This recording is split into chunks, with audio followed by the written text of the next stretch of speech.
करना, उनको घर बनाना तो दूर की बात है।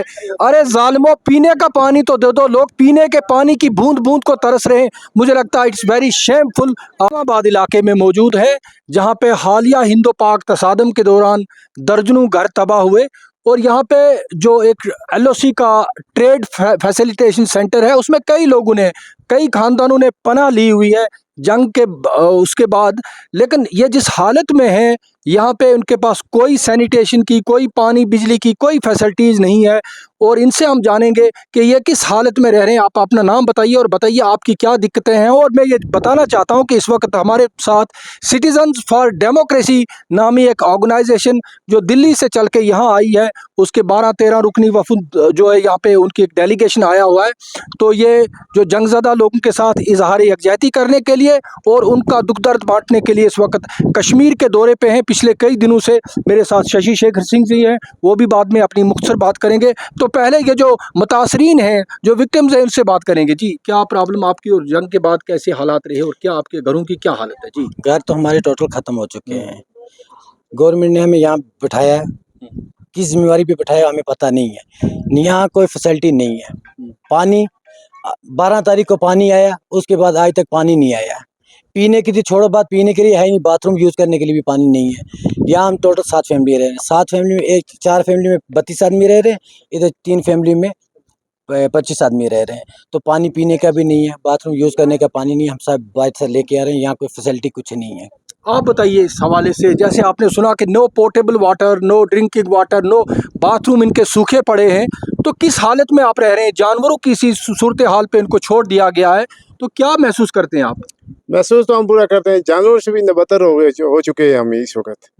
जानवर फिर भी जाते हैं दाएं बाएं पानी पीकर, हम जानवर से भी नबतर हो चुके हैं। अभी ईद जो थी, हमारी ईद थी, हमने ईद पर नहाया नहीं है, कोई खाना नहीं पीछा, पानी नहीं थी। एक्चुअली सी बात है, ये सच है, अल्लाह के हाजिर नाजिर होकर कि खाना नहीं बनाया हमने, पानी नहीं थी। नमाज पढ़ने के लिए यहाँ पर मस्जिद शरीफ है, उस मस्जिद में गया, मुंह धोया, गए नमाज पढ़ने के लिए, नमाज पढ़कर आकर बैठ के, कोई पानी नहीं है। 12 तारीख को पानी आया है, उसके बाद पानी नहीं है।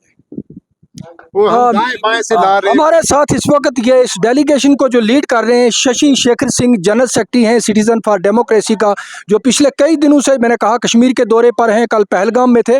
शशि शेखर सिंह जी, भारत सरकार ऑपरेशन सिंदूर दुनिया को समझाने के लिए सैकड़ों करोड़ रुपया खर्च कर रही है, और इस जंग से जो लोग मुतासर हुए हैं वो किस हालत में है? क्या कहेंगे सूरत हाल पर? नहीं, पहली बात तो ये है कि अगर जंग की कोई संभावना बन रही थी तो तमाम सीमावर्ती जो प्रभावित हो सकते थे उनको कहीं बेहतर ढंग से बसाया जाता, उनकी सुविधा, तमाम उनकी सुविधा दी जाती।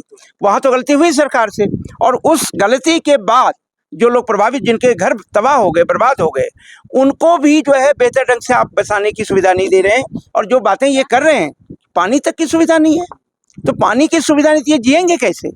तो या तो गोलेबारी में मर जाते या फिर पानी के बिना मर जाएंगे। तो गोलेबारी के लिए तो हम पाकिस्तान को जिम्मेदार ठहरा देते, लेकिन पानी नहीं मिल रहा है, व्यवस्था नहीं है, जीने की कोई स्थिति नहीं है, उसके लिए तो सरकार जिम्मेदार है ना। इसको सरकार को इमीडिएट इसको जो है करना चाहिए। दूसरा, जो भी इनकी क्षति हुई है, पूरी की पूरी क्षति की भरपाई होनी चाहिए, ये जरूरी है सरकार के लिए। सरकार की जरूरत इसी बात के लिए है कि कैसे अपने शहरी और नागरिक को जो है उनकी तमाम जीवन की रक्षा से लेकर के उनके जो भी नुकसान हुए हैं, संपत्ति की नुकसान है, उसको कैसे उसकी भरपाई करें, ये बहुत जरूरी है।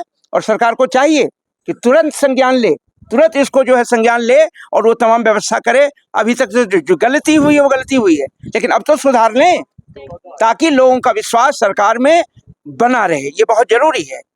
शशि जी, परसों से आपने बड़ी मीटिंगें की और मैं देख रहा था कि हर जगह लोग आपसे ये सवाल करते हैं, don't we deserve permanent peace in the region? क्या हम लोग जो है 75 वर्षों से ये लोग जो है दो न्यूक्लियाई पावर्स के बीच में सैंडविच हो रहे हैं, क्या यहाँ पे परमानेंट पीस कहाँ से आएगा? कब तक आप सीज फायर दे देकर लोगों को लॉलीपॉप दोगे, और कब तक इन लोगों की जो है अनसर्टन लाइफ बनी रहेगी? देखिए, जहाँ भी युद्ध की स्थिति हो या युद्ध की परिस्थितियां बने, वहाँ परमानेंट सॉल्यूशन तो चाहिए ना, अमन तो चाहिए ना। अमन में ही लोग जी सकते हैं, बसर कर सकते हैं। तो पहली बात तो तय है कि परमानेंट सॉल्यूशन होना चाहिए, इसमें देयर इज नो डाउट, कोई इसमें कोई भी मतभेद नहीं है। सिटीजन फॉर डेमोक्रेसी भी इसको फुल सपोर्ट करता है कि परमानेंट सॉल्यूशन हो। और दूसरी बात कि परमानेंट सॉल्यूशन जब तक आप नहीं करेंगे तब तक जान माल की सुरक्षा की आपकी जिम्मेदारी है। आप प्रचार ना करें, हिफाजत करें, और इसलिए ये हिफाजत जरूरी है। दूसरा एक बात और मैं भी कहूँगा कि जो स्टेट इनका जो है छीना गया, वो स्टेट को तुरंत रेस्टोर किया जाए। स्टेट का जो अधिकार है जम्मू एंड कश्मीर को तुरंत मिले, ये भी बहुत जरूरी है। और दूसरी बात, जो सुविधा है वो भी दे, और अमन लाने की सरकार की जिम्मेदारी है। मैं मानता हूं कि लोग मानते हैं कि अमन होना चाहिए, सरकारों की गलतियां हैं कि लगातार दोनों तरफ की सरकारें अपने अपने राजनीतिक हितों के लिए अमन नहीं लाने दे रहे हैं। We have a leading lawyer from Karnataka, Bangalore से हमारे साथ निगप्पा देवरवर से हैं। आप बताइए, what do you say about this situation? Sir, looking at the situation, the people are suffered a lot. They have lost their houses, they have lost all the properties. They are actually looking at the situation. They are the nude people now. Now they should be rehabilitated in a proper way. Actually, these people are deserve to be rehabilitated in a proper way. The state government is totally it is failed in rehabilitating them. Actually, even for the temporary rehabilitation also, there is no water and not even drinking water, not for even taking bath also. And looking at the situation, the people are living in such a derogatory condition now. I feel it is very pretty on the part of the government that they should have been there should be a proper this thing, the action against the government also, I should say. हमारे साथ Delhi, MLA, हाँ जी please. MLAs who are there now, local people, they should properly, actually they should have been attended their small needs of the supply of water and electricity. These are the only two things now they are demanding. And whatever they have shown that now only kambal is given, only one kambal for one family. How can it be possible now? How can they live there? These are all things now. I really I demand and also I appeal to the government of India. They should take action, and immediate action and immediate supply should be made by the state government. Thank you, thank you. हमारे साथ Delhi university के professor Anil Thakur ji हैं। आप जो pathetic situation कल परसों से observe कर रहे हैं, क्या कहेंगे आप? नहीं, मैं तो कल परसों का तो जो सिचुएशन था वो तो निश्चित रूप से यहाँ पे इंडिया पाकिस्तान वॉर के बाद तो और स्थिति खराब हुई है, लेकिन आज की स्थिति में देख करके तो मेरे दिल दहल गए। इनके पास पीने की पानी नहीं है, पानी की इंतज़ाम नहीं है, कपड़े का इंतज़ाम नहीं है, बिछावन का इंतज़ाम नहीं है। और शायद थोड़ा भी हिंट होता तो शायद हम लोग श्रीनगर से कुछ सामान इन लोगों के लिए लाते, और वो हिंट नहीं था। लेकिन इन लोगों से, महिलाओं से जो मेरी बातचीत हो रही है, उनकी जो स्थिति है, मतलब पानी इनके पास बर्तन नहीं है, जो पानी सप्लाई के लिए आता है टंक, उसमें पानी कहाँ जमा करेंगे, उसके लिए इनके पास कोई बर्तन नहीं है। इतनी खराब स्थिति में जीना, ये तो एक इंसानियत की जो है ना, इससे शर्मसार स्थिति। और यहाँ का लोकल MLA, यहाँ की सरकार, चीफ मिनिस्टर, इतनी ठीक है, चीफ मिनिस्टर के पास बहुत पावर नहीं है, लेकिन चीफ मिनिस्टर इतने गरीब नहीं हो सकते कि इन 7-8 फैमिली के लोगों के लिए कुछ अपने स्तर पे, मान लीजिए सरकारी स्तर पर व्यवस्था नहीं करते, लेकिन व्यक्तिगत स्तर पे आप लाख 2 लाख रुपए का यहाँ टंकी लगवा देते, पानी सप्लाई करवाते, कुछ कपड़े देते थे, कुछ कंबल दे देते, तो कम से कम इन परिवार को जब तक जो परमानेंट है घर के लिए तो ठीक है, घर बनना चाहिए, उनके लिए जितने लाखों करोड़ खर्चा वो लगवा दे, लेकिन कम से कम जो आज जी रहे हैं, उनके बच्चे की पढ़ाई रुकी हुई है। तो ये बहुत ही दुखद और बहुत ही शर्मनाक स्थिति है कि हमारी सरकार की वजह से हम अपने भारत पाकिस्तान की जो कलह है, उसकी वजह से जो हमारे आम नागरिक हैं वो इतने प्रताड़ित हो रहे हैं।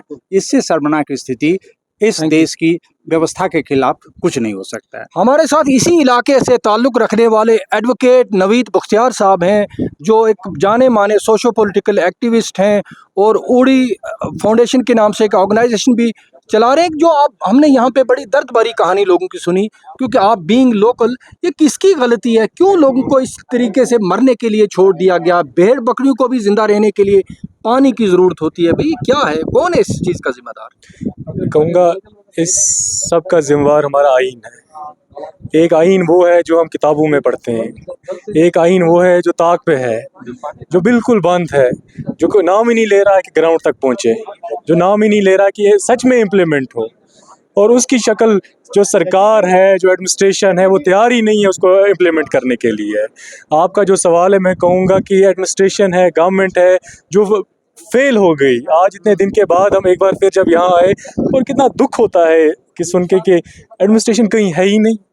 मतलब कितनी बेसिक डिमांड्स है। लोग तो घर भूल ही गए हैं। लोग ये नहीं कह रहे कि हमें घर बना के दो। आज तो लोग वो डिमांड भी नहीं है। लोग कह रहे हैं कि हमें जिस जगह रखा है उस जगह पानी दो। इट्स अनफॉर्चुनेट कि गवर्नमेंट हैज़ ट्रूली फेल्ड। मगर मैं कहूँगा कि ठीक है, ये ज़रूरी वसाइल हैं, मगर जो लॉन्ग टर्म जो डिमांड है हमारी, वो लॉन्ग टर्म पीस की है कि उसके लिए हमारी सरकार क्या करती है। क्या नागरिक ये सवाल नहीं पूछ सकता? क्या आम शहरी ये सवाल नहीं पूछ सकता अपनी सरकार को कि आप अमन, परमानेंट पीस, हमारे परमानेंट पीस के लिए आप क्या कर रहे हैं? आप कौन से इक़्तिदामात ले रहे हैं? ठीक है, आज मैं नए से 5 साल लगा के मजदूरी करके मकान बनाऊंगा और छठे साल और वो जंग में बह जाएगा। तो कब ये रुकेगा? कब ये थमेगा? कोई तो हल हो, किसी जगह तो रुकना चाहिए। मैं कहूँगा कि मैं आपका शुक्रगुजार हूँ कि आपने फिर एक बार फिर एक डेलीगेशन को हमें एक बार फिर इन लोगों तक पहुँचाया। मगर इस बार मैं आपको एश्योर करता हूँ कि इस बार हम चुप नहीं बैठेंगे। इस बार हम सरकार को झंझोड़ेंगे। बहुत बहुत शुक्रिया। नवीद साहब ने बड़ा बुनियादी सवाल यहाँ उठाया। ये सरकार जिसका काम फौरी तौर पर लोगों को रिहेबिलिटेट करना, लोगों की बाज़ाबादकारी करना, उनको घर बनाना तो दूर की बात है। अरे जालिमों, पीने का पानी तो दे दो। लोग पीने के पानी की बूंद बूंद को तरस रहे हैं। मुझे लगता है इट्स वेरी शेमफुल। आप तमाम लोगों का बहुत बहुत शुक्रिया।